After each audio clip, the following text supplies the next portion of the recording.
Storm Station forecast with meteorologist Malcolm Byron. Heat and humidity, they're not going anywhere tomorrow. In fact, we're going to feel like 88 degrees by 8 in the morning, 100 by 11. Then for several hours, we'll see our peak feels like temperatures well past 100 degrees, even flirting with advisory criteria. That's going to be that orange line. But not just tomorrow. Also going into Tuesday, we expect heat to have a primary focus. Make sure you join meteorologist Emma Kate Cowan tomorrow morning. We showed you not too long ago that we've got a heat advisory in effect tomorrow, but there's a chance a few locations might see that get upgraded to an extreme heat warning. We'll have to see. She'll let you know if we do see any changes overnight. She'll also have your out-the-door temperatures.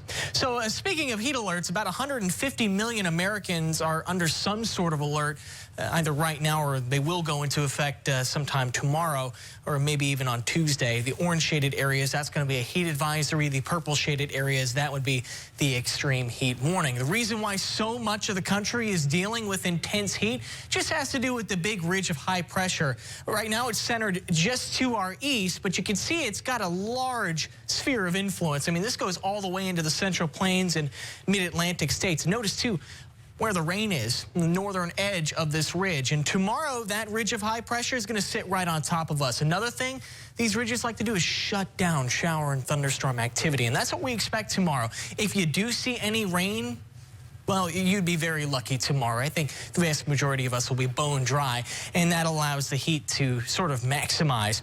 Now, on Tuesday, the ridge will still have an influence on us, but it begins to pivot west, and that opens the door for some tropical moisture to start returning.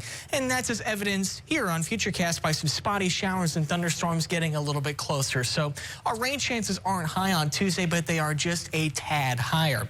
That ridge continues to move west on Wednesday. Tropical moisture pours into the area Tuesday night, and even in the overnight hours, which is fairly rare in the summertime, we cannot rule out some isolated showers and storms before dawn on Wednesday. And then as we heat things up on Wednesday, we should see that coverage really blossoming. By this point, the ridge will not have the primary influence on us, and there'll be a lot of moisture in place. So sometime during the morning or afternoon, we expect most of us to at least collect a downpour at some point. But as you can see on Futurecast here, it's not going to be raining at every point. Wednesday will not be a washout. So the bottom line is, early this week, we start off with a fair amount of heat, but then as that ridge pulls away, we start to transition more to a stormy pattern by midweek. And looking at our rain coverages, it's not a peak in rain chances. They kind of stabilize after that. We keep elevated rain chances around on Thursday and Friday, and they even linger into the weekend as well. It'll be a stormy stretch. No washouts expected, but we're talking a couple rounds of rain as a whole. Most of us looking at 1 to 3 inches. Maybe a few trouble spots, maybe with some isolated higher amounts, might result in some street and poor drainage flooding, just localized pockets. So we'll be watching the commutes and outdoor activities very carefully. There's your Storm Station 7-day forecast. So hot and hot. Monday and Tuesday, 97 our forecast air temperatures. Then we'll take our temperatures down just a little bit Wednesday, Thursday, Friday, which, by the way, August 1st. And well, we kind of don't see too many changes into the weekend as well. Now time to get a check of the tropics. Here is a look at what's going on basin-wide. We're watching a couple of disturbances, one here just north of the Lesser Antilles. We've got another one here off the coast of Africa, but none of these look too troubling right now. No development expected in the next 7 days.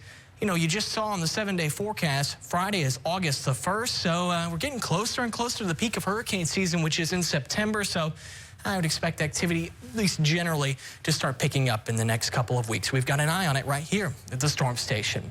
We're going to take a break on the news at 10 o'clock. Sarah Gray will be right back with more news after this.